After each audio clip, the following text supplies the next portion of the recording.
okayfm 101.7. Mama me kwati nkomo we ensamra na nkomo we eye nkomo a ehu hia oman pa.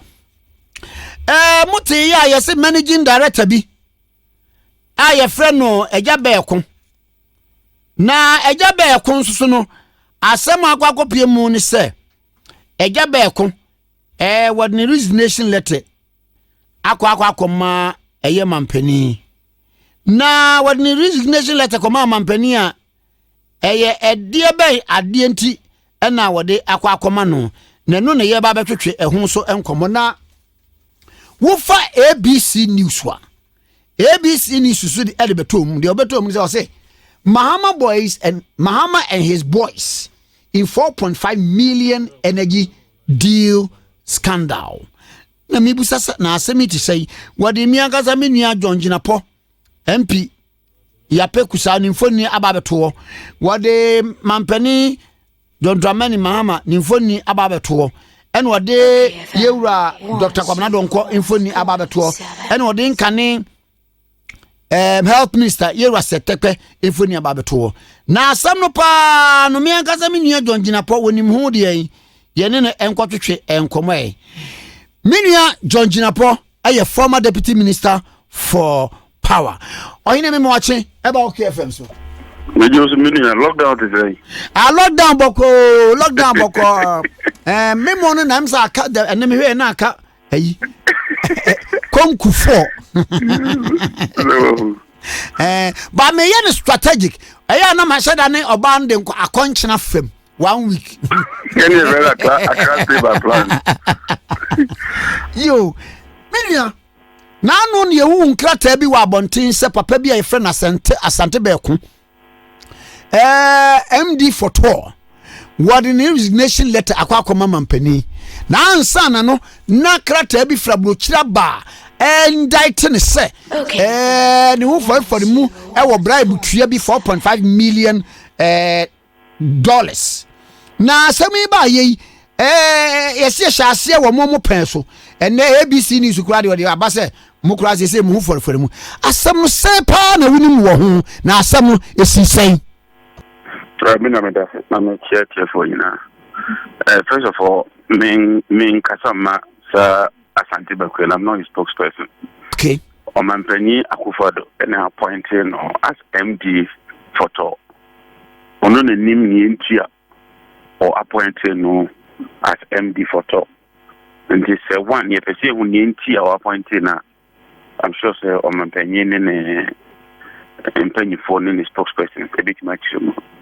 Nisha who say Omampani na share issue statement say yes Abrantia no wa resign na wajia tumu wishing well and also no Omampani ne bit much nyentia waje ne resignation no atumu the way the pacho was menyet as me see one of the stations for me and I made it to just that 2015 that time no na me a deputy minister and as deputy minister no minister na me adwuma me aksa adwuma no wanfa me anka ho say me nye ana wa mama is responsibility no and I didn't have enough information on that and I will do some background check many minister bakasa but other material moment need na me kan wan say bibra enye me saka say me minister will lead this AXA agreement, you know. I have confidence in him.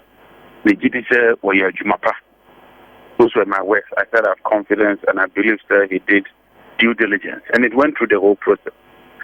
Subsequently, I went to media, now tweet my statement to the Bribery. What video question? My media phone. Muntini wo. Yes, so you're in Jinapor.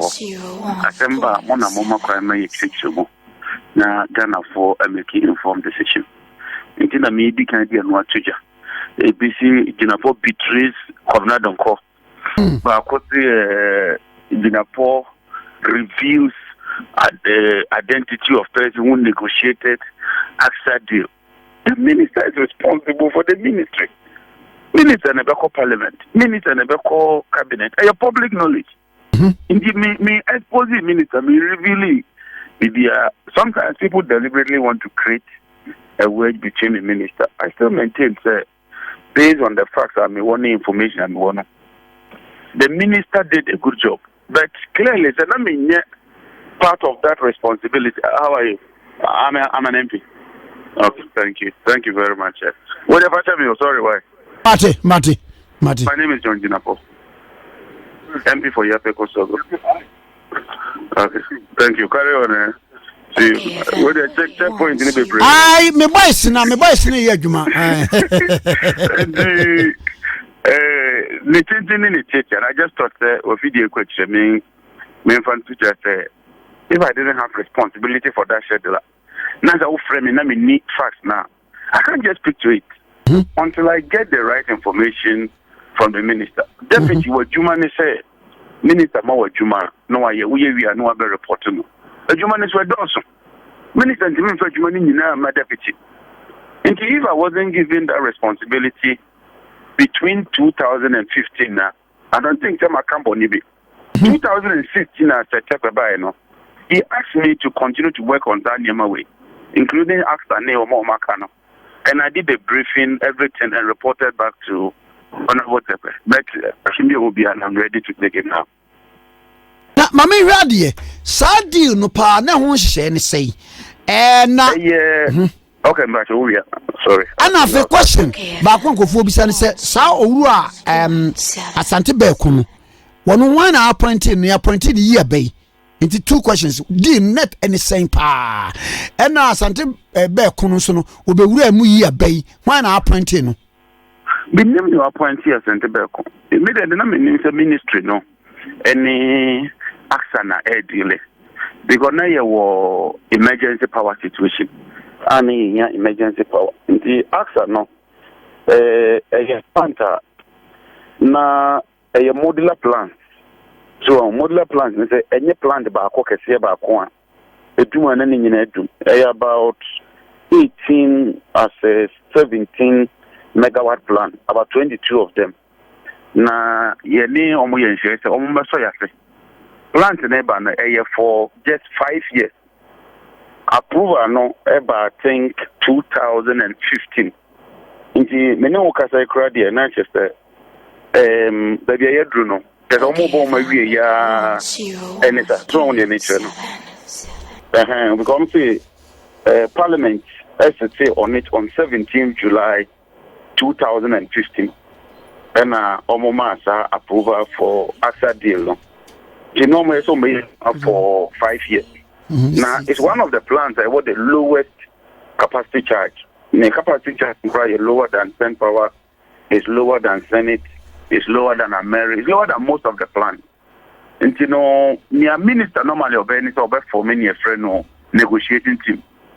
Now, negotiating team normally comprises several institutions, ABI, ECG, VRA, any several other institutions.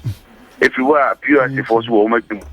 A cabinet where Juma, Parliament where Juma, and Sana finally no, Omanyasa approval no. And from a government point of view, no, this is what transpired. Yo, na mama you had about one I said me we. Sa ina you rest the tepe can say the who Juma no. Sabra na wudi Juma no. Na wo Asante Bekunu so no ono so Juma bia o difa ho bi. Na bedi omo dia for no say when negotiate see in trade government officials be between $3 million to $4.5 million and so what ho asem na na nim ho asem bi David me ti asem na em gwa kakra me as deputy minister I did my job perfectly and devoid of any blemish that's some way and hwehwemu no koso a ebeboa ye nyina because a man no kreno e daddy and no kreno be daddy a obi abehu nia ayekoso because say me my reading document ni nyina my reading ni nyina na I know when puna e can about the deputy minister wants him and not even a minister wants him assembly abaye so-called government official one anameboa I ono no mo ka se o mo tia bribe man no the word document na my son copy am ko read 55e page 15e bacho e o hia me pa On May 2nd, 2015, government official one emailed the energy company, the intermediary, and others concerned with the power project. The energy company CEO responded that government official one continues to create problems and should be taken out of the process. She said, company nika say government official one ya can want no or create problems in the you know. And the energy company in reply said it may not be possible, adding that the intermediaries should meet with Minister of Power to discuss that issue. But I want to mention complaining the government of Shawan, you need from Ohio. And other people say there be young to be minister. And then I be you know. And here informing Minister of Energy, Prime Minister of Power. Okay. So the Minister of Power and government of Shawan cannot be one. One you mention. But media and should move up